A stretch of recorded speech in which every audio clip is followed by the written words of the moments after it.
Praise the Lord. प्रभू स्तुती असो. पुन्हा येशू ख्रिस्तामध्ये आपणा सर्वांचे स्वागत आहे. आजचा दिवस तुम्हासाठी अधिक आणि अधिक आशीर्वादाचा हो. पवित्र आत्मा तुम्हास मार्गदर्शन करो. येशू ख्रिस्ताच्या नावामध्ये प्रार्थना करतो. तर या आपण अध्ययन करूया उत्पत्तीचा 3रा अध्याय. तर आपण 3ऱ्या अध्यायाचे 1 ते 7 आपण वचन वाचून आपण पुढे जाऊ.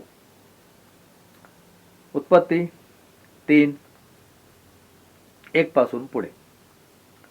परमेश्वर देवाने केलेल्या सर्व वनचरात सर्प फार धूर्त होता. तो स्त्रीला म्हणाला, तुम्ही बागेतल्या कोणत्याही झाडाचे फळ खाऊ नये असे देवाने तुम्हाला सांगितले खरे काय? स्त्रीने सर्पास म्हटले, बागेतल्या झाडाची फळे खाण्याची आम्हाला मोकळीक आहे, पण बागेच्या मध्यभागी असलेल्या झाडाच्या फळाविषयी देवाने सांगितले आहे की ते खाऊ नका, त्याला स्पर्श करू नका, कराल तर मरा.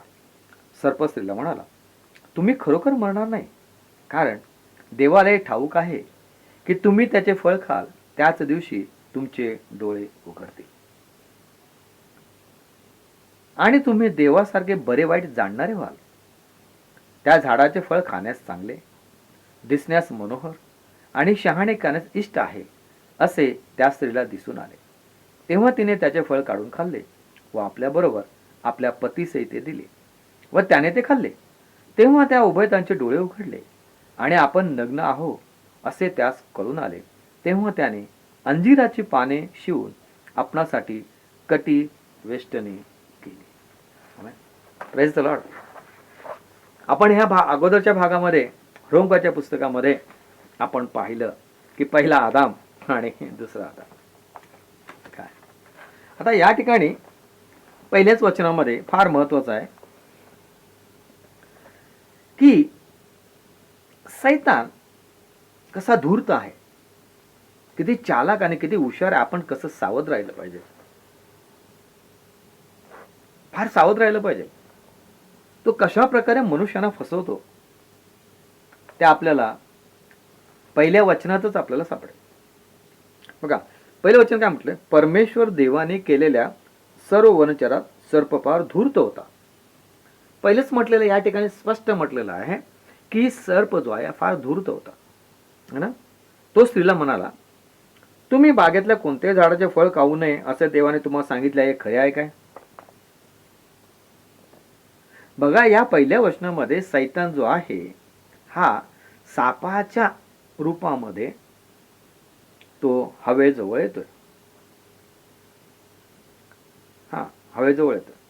आता तो काय करत आहे, कशा प्रकारे फसवत आहे की परमेश्वराने त्यांना आज्ञा दिलेली होती.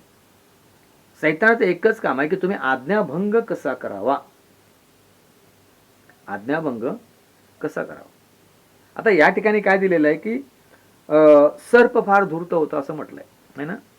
सर्प, मग त्या सर्पाच्या द्वारे कोण बोलत होता? साप बोलत नव्हता, तो सैतानच बोलत होता. आता सैतान बघा कसं बोलतो, बरोबर तो वचन घेऊनच बोलतो. देवाचं वचन त्याला चांगलं माहिती आहे. सैतान म्हणजे तो लुसिफर आहे, तो देवदूत होता. लुसिफर, गॅब्रियल, मिखायल हे 3 देवदूत देवाच्या अगदी जवळचे खास देवदूत होते आणि त्याच्यामधला हा लुसिफर आहे. आणि या लुसिफर या सैतानाविषयी आपण नंतर पाहू. त्याविषयी आपण वेगळा भाग तयार करूया, वेगळी सिरियल तयार करू त्याविषयी, कारण फार मोठा भाग आहे. हा फार हुशार आणि फार चालाक आहे.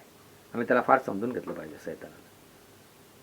काय तर तो काय विचारत आहे बघा, कसं विचारत आहे बघा, कशा प्रकारे की परमेश्वर काय म्हणाला याची तिला आठवण करून देत आहे. तो, तुम्ही बागेतल्या कोणत्याही झाडाचे फळ खाऊ नये असे देवाने तुम्हाला सांगितले, खरे आहे का? म्हणजे तो दुसऱ्यांना बोलण्यासाठी उत्साहतो. तुमच्याकडून तो काढून घेतो. तुमच्या मुखातून काय निघतंय हे बघत असतोय. तो तुम्ही काय बोलता हे बघत. सैतान फक्त डिवचण्याचं काम करत असतो. तो तुम्हाला सांगत नाही हे करा करा म्हणून, तुम्हाला तो करायला लावतो. माझ्या फार महत्वाचं आम्ही समजून घ्या, फार आम्ही सावध राहिलं पाहिजे. सैतान तुमच्या जीवनामधलं वचन आहे हिरावून घेण्याचा प्रयत्न करतो. तुमच्या मनामध्ये असले देवाची आज्ञा ना ते हिरावून घ्यायचा प्रयत्न करतो, त्या विरुद्ध करण्यासाठी तो तुम्हाला उस्कावतो. आणि म्हणून या ठिकाणी तो काय म्हणत आहे की त्याने सुद्धा देवाचा उच्चार केलाय आणि तो म्हणतो की तुम्ही बागेतल्या झाडाचे कोणतेही फळ खाऊ नये असे देवाने तुम्हाला सांगितले, हे खरे आहे काय? म्हणजे देव त्यांना सांगत आहे, आज्ञा देत आहे. जी आज्ञा देवाने आदामाला दिली त्या सैतानाला चांगली माहित आहे, लक्षात घ्या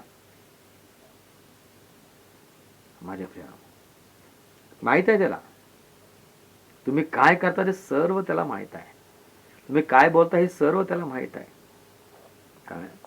आणि म्हणून मला सांगायचं की सैतान जो आहे ना, फार धूर्त आणि फार लबाड, आणि तो लबाडाचा बाप आहे. हा, तो केव्हा येईल, तुम्हाला कसं फसवेल, तुम्हाला काय माहिती पडणार नाही. आणि म्हणून तो या ठिकाणी म्हणतो की देवाने असं तुम्हाला सांगितलं ना, तुम्ही कोणत्याही झाडाचं, बागेतल्या कोणत्याही झाडाचं फळ खाऊ नये असं तुम्हाला देवाने सांगितलंय ना. म्हणजे तिला तो बोलतं करत आहे, तुम्हाला तो बोलतं करतो. लक्षात घ्या, तुम्हाला डिवचलं जाते कोणतरी डिवचतोय ना, विरोधी डिवचला, तुम्ही शांत राहण्याचा प्रयत्न करता, गप्प राहण्याचा प्रयत्न करता, पण तो तुम्हाला डिवचतो, शेवटी तुम्हाला राग येतो, तुम्ही बोलून जाताय. बघा प्रश्न कसा केलाय, कारण त्याला हवेकडून उत्तर पाहिजे, तिला फसवायचे. परमेश्वराने आज्ञा काय दिलेली होती उत्पत्ती 2:16 मध्ये?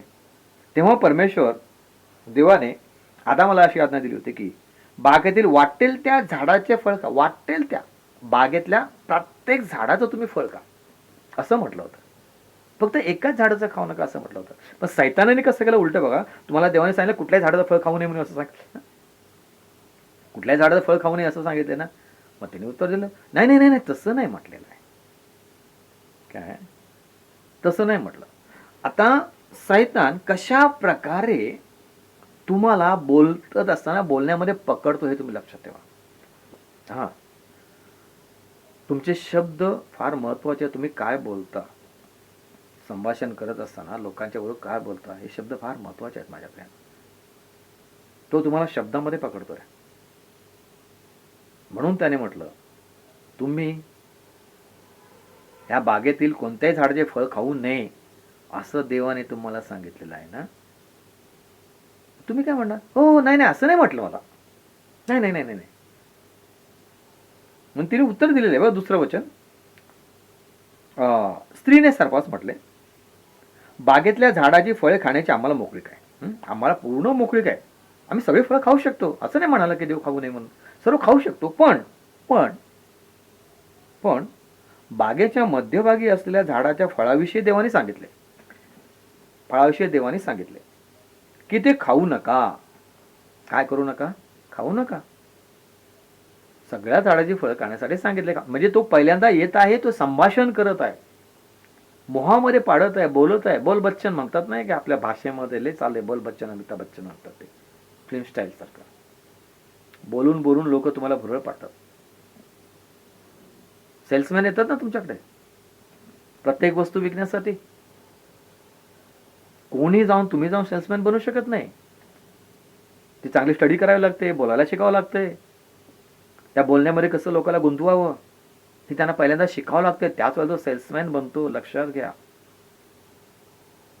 म्हणजे तो सेल्समॅन असतो, वस्तू छोटी असते, वस्तू बरोबर नसते ती, म्हणून ते सेल्समॅन तुम्हाला उलटं सुलटं इकडचं तिकडचं करून, इकडून तिकडून असं उलटं सुलटं सांगून सांगून शेवटी तुम्हाला एवढी भुरळ घालतो की शेवटी तुम्हाला ती वस्तू घेणं भागच पडतं.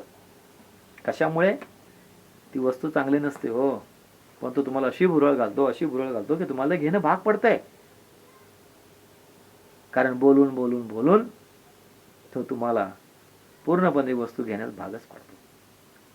कुठं ना कुठेतरी बोलण्यामध्ये तो फसवतो आणि आपणच योग्य आहोत हे तो खरं करून दाखवतो आणि आपण फसतो आणि वस्तू घेतो.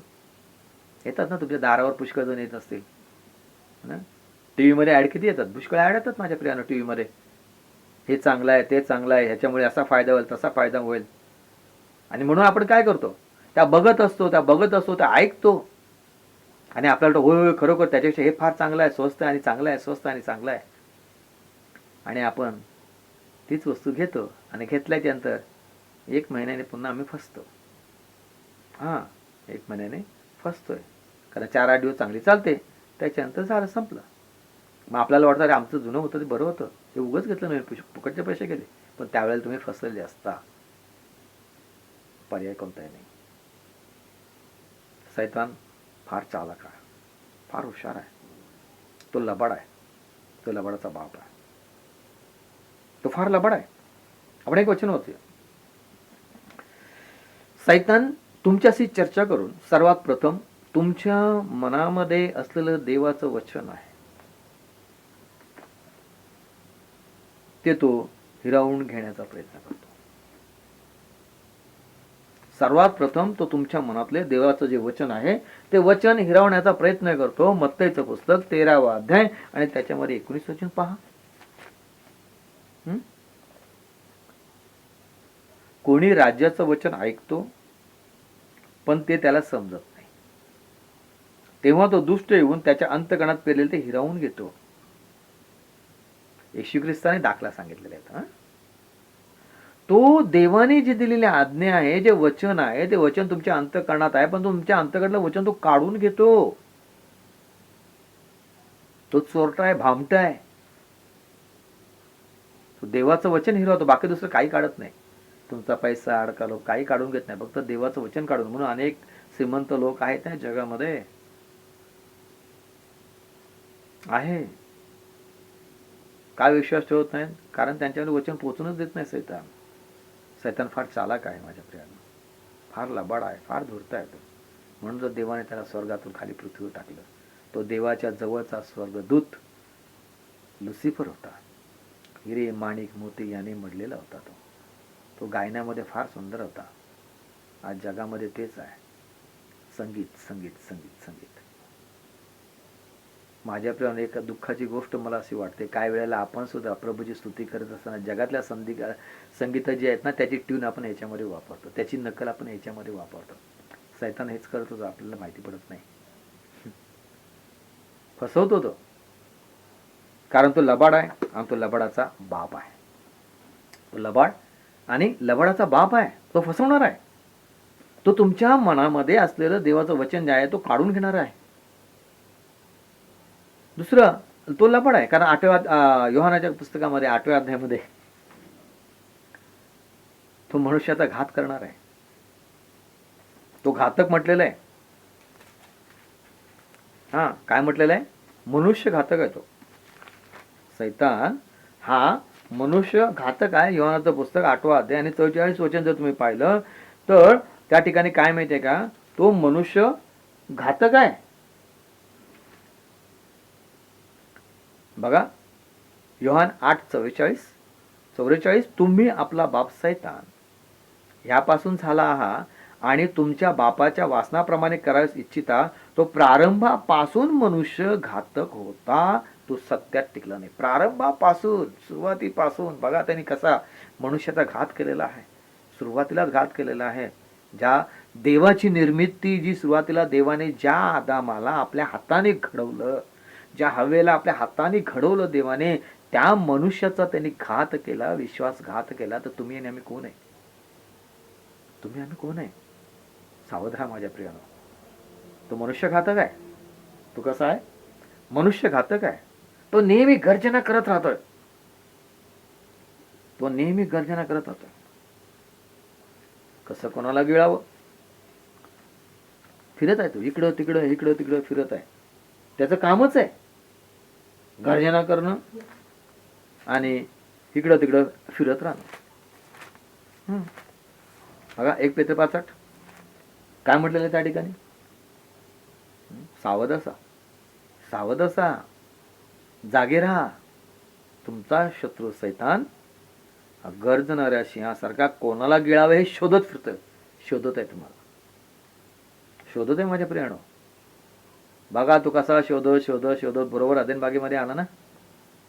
अदेन बागेमध्ये आला. विचार करा तुम्ही, तो जी देवानी बनवलेली बाग, देवाचं घर, आनंदाचं घर, आनंदाची बाग, कोणत्या वस्तूची इथे कमतरता नाही अशा ठिकाणी, ज्या ठिकाणी देवाचं वास्तव्य आहे अशा ठिकाणी तो काय झालेला आहे? आलेला आहे. फार हुशार आहे तो. तो कुठेही प्रवेश करतो. तो लबाड आहे, तो शोधत फिरतो. आणि तो काय करतो, तुमच्याकडचं काय काढून घेत नाही, फक्त देवाचं वचन आहे ना तेच काढून घेतो आणि तुम्हाला भुरळ गावतो, तुम्हाला मोहामध्ये पाडतो.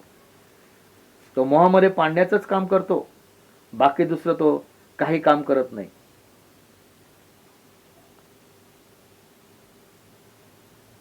पण आम्ही त्याला अडवायला पाहिजे. हवेने अडवलं नाही त्याला. हवेने त्याला अडवलं नाही माझ्या प्रियानं. याकोब 4:7 मध्ये सांगितलेलं आहे की तुम्ही त्याला अडवा.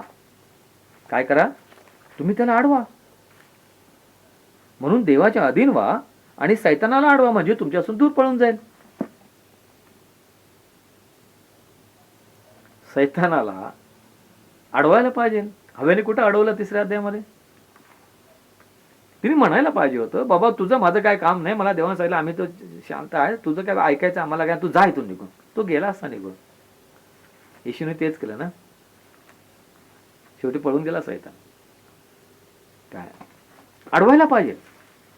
कारण याकोबाच्या पुस्तकामध्ये स्पष्ट म्हटलेलं आहे की 4:7 मध्ये काय म्हटलेलं आहे की तुम्ही देवाच्या अधीन व्हा आणि सैतानाला अडवा, म्हणजे तो तुमच्यापासून पळून जाईल. आदाम आणि हवा देवाच्या अधीनतेमध्ये होते, त्यांच्या सैतानाला अडवायला पाहिजे होतं, पण त्यांच्या सैतानाला अडवलं नाही माझ्या प्रियानो. तिथं अडवलेलं नाहीये, ती त्याला उत्तर द्यायला लागली. उत्तर देऊ नका, देऊच नका, तो तुम्हाला फसवेल. काय आणि म्हणून तो काय करतो,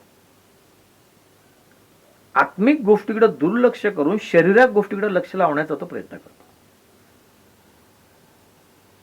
लक्षात घ्या, डोळ्याने दिसणाऱ्या गोष्टी आहेत ना, तिथं तो मोहात घालतोय तुम्हाला तो. आणि म्हणून आम्ही फार सावध राहिलं पाहिजे. तो जास्तीत जास्त तुमच्या इच्छा जागृत करण्याचा तो प्रयत्न करतो, शारीरिक इच्छा जागृत करण्याचा प्रयत्न करतो. कुठल्या शारीरिक इच्छा.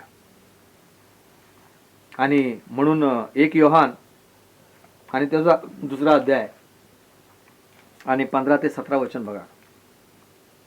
जगावर व जगातल्या गोष्टीवर प्रीती करू नका, तर जो कोणी जगावर प्रीती करीत असेल तर त्याच्या ठाई पित्याची प्रीती नाही.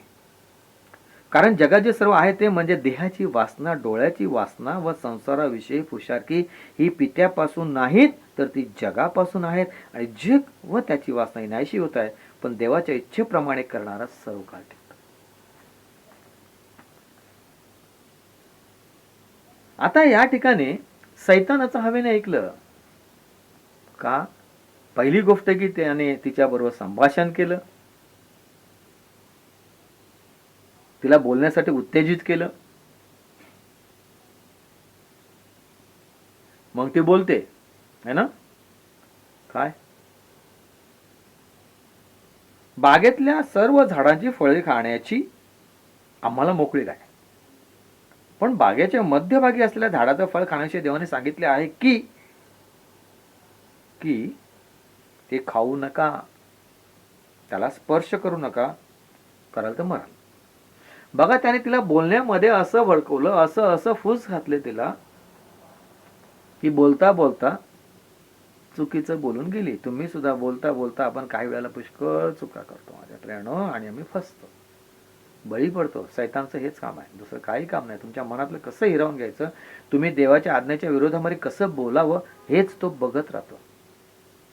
आता इथं काय म्हटलं,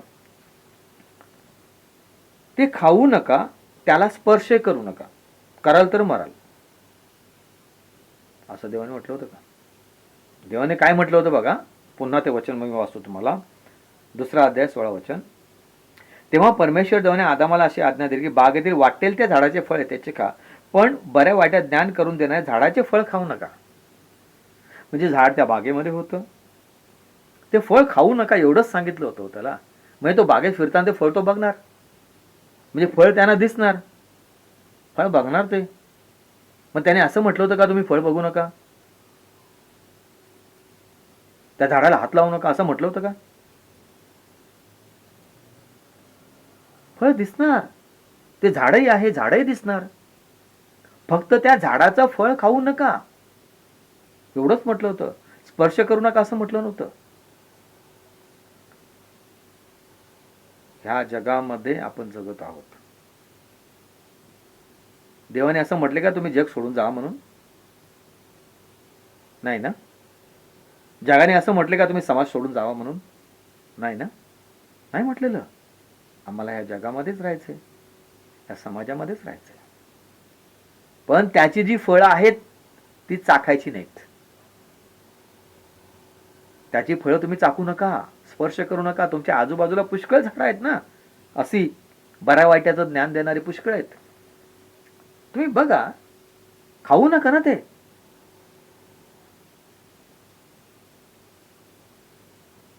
आपण कधी समजून नाही घेते वचन. देवाने असं म्हटलं नाही की स्पर्श करू नका.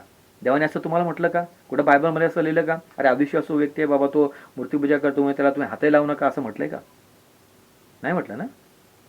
तो करतोय करू दे ना, तिकडं लक्ष देऊ नका ना. ते जे काय करतात ते तुम्ही करू नका, ते करू दे. का तुम्ही अविश्वासाने घरी जेवायला जात नाही? अविश्वासणाऱ्यांच्या बरोबर मार्केटमध्ये जात नाही? अविश्वासणाऱ्यांच्या बरोबर फिरायला जात नाही? जायला पाहिजे. असं कुठं म्हटलं त्यांना तुम्ही हात लावू नका, त्याच्यावर फिरू नका असं देवाने नाही म्हटले. त्यांची फळं, त्यांचे गुण, त्यांचा स्वभाव जो आहे तो तुम्ही प्राशन करू नका किंवा घेऊ नका तुमच्यामध्ये. का तो जर तुम्ही घेतला तर तुम्ही मरणार. म्हणजे तो स्वभाव आहे गलतिकाच्या पुस्तकामध्ये सांगितलेला आहे. शारीरिक स्वभाव, शरीराची वासना, देहाची वासना, डोळ्याची वासना, शरीराची पुशारकी, तो स्वभाव आम्ही नाही घ्यायचा आहे. स्वभाव नाही घ्यायचा. इथं सैतान आम्हाला भुरळ घालतो. 10 वेळा त्याने भुरळ घातलेली आहे. काय आणि म्हणून मला सांगायचं आहे, कारण हा व्हिडिओ फार मोठे मोठे होत जाणार आहे. तर आपण छोटे छोट्यावरच अध्ययन करूया, म्हणजे हा 3रा अध्याय समजेल. कारण 3रा अध्याय फार महत्वाचा आहे माझ्या प्रियानो, फार महत्वाचा आहे, अति महत्वाचा आहे. तुम्ही लक्ष पुरवायचं, मनन करा, निरीक्षण करा. काय की परमेश्वर आमचा किती चांगला आहे, पण सैतान किती वाईट आहे. तो त्याने पूर्ण जगाला त्याने फसवलंय. तो लबाड आहे, लबाडाचा बाप आहे. तो तुमच्यामधून वचन हिरावून घेतो. तो शोधत फिरतोय. तुमच्या शारीरिक इच्छा तो जागृत करतो. शारीरिक इच्छा जागृत करतो. आणि म्हणून तो म्हणतो या ठिकाणी काय की सर्प स्त्रीला म्हणाला, तुम्ही खरोखर मरणार नाही. तुम्ही नाही मरणार हो, तुम्ही हात लावा, तुम्ही नाही मरणार. बघा ती बोलता बोलता बोलता बोलता चुकून बोलून गेली की स्पर्श करू नका. मग सैतान म्हणतो काय होत नाही हो, स्पर्श करा हो, तुम्ही नाही मरणार. सैतानाचं ऐकण्याच्या अगोदर त्यांनी स्पर्श केला असं काही झालं नसतं, परंतु सैतानाने सांगितलं म्हणून त्यांनी स्पर्श केला. हे आज्ञा भंग केली. ऐकलं सैतानाचं, ऐकणं त्याचं ऐकून त्याप्रमाणे करणं. आम्ही जगातील व्यक्तीचं ऐकून त्याप्रमाणे करतो आत्मिक मृत्यू, आणि देवाचं ऐकतो तिकडे दुर्लक्ष करतो. लक्षात घ्या. म्हणून माझ्या प्रियानो, तुम्ही सावध असा, है ना. कसा असा? सावध.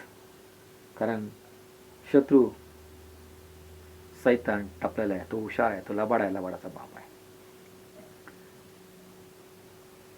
तर प्रभू स्तुती करू. असं हे परमेश्वराला धन्यवाद देतो. सर कोणाच्या द्वारे बोलत आहे? सर्पाद्वारे कोण बोलला? सैतान. सैतान कोणाचं रूप घेतोय हे लक्षात ठेवा.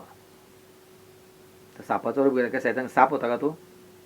म्हणून आम्ही त्या सापाला कधी सैतानच म्हणतोय, है ना. सैतान म्हणून बिचारायला मारून टाकतोय, मारून टाकतोय. हे प्रतीक आहे त्याचं.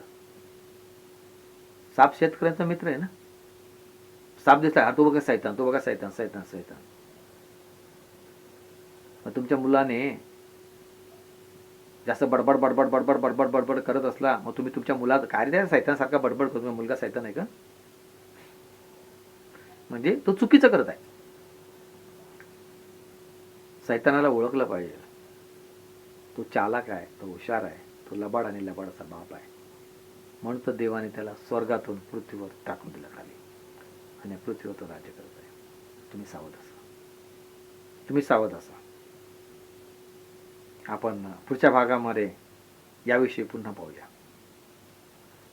प्रभू करो तुम्ही याचं मनन करा. 3रा अध्याय 1 ते 7 वचन पुन्हा पुन्हा तुम्ही वाचा, कारण हे अधिक फार मोठा भाग आहे हा. कमीत कमी मला वाटतं 7 वचनापर्यंत जर आपल्याला जायचं झालं तर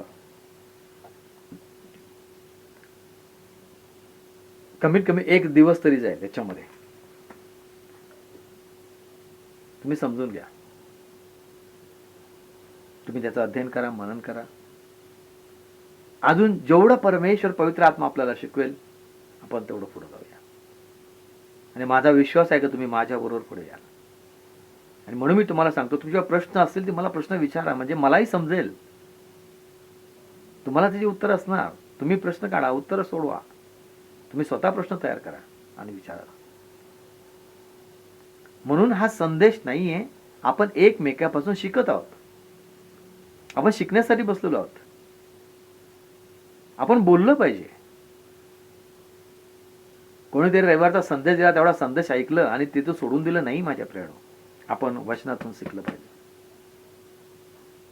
आणि ही आताची जी परिस्थिती, प्रतिकूल परिस्थिती आहे, या प्रतिकूल परिस्थितीमध्येच आम्हाला ही संधी आहे देवाने दिलेली की शिकण्यासाठी. आपल्याला वेळ आहे, वेळेचा सदुपयोग करा. धन्यवाद देतो. पुढच्या भागामध्ये आपण जाऊया, तोपर्यंत आपण विश्रांती घेऊया. येशूच्या नावामध्ये परमेश्वर तुम्हाला अधिक आणि अधिक आशीर्वादित करो आणि मननासाठी परमेश्वर अधिक अधिक तुम्हाला उत्तेजित करो आणि पवित्र आत्मा तुम्हाला अधिक आणि अधिक माझ्यापेक्षा जास्त रेव्हलेशन तुम्हाला प्रकट करो. येशूच्या नावात प्रार्थना करतो. आमेन. आमेन. Praise the Lord.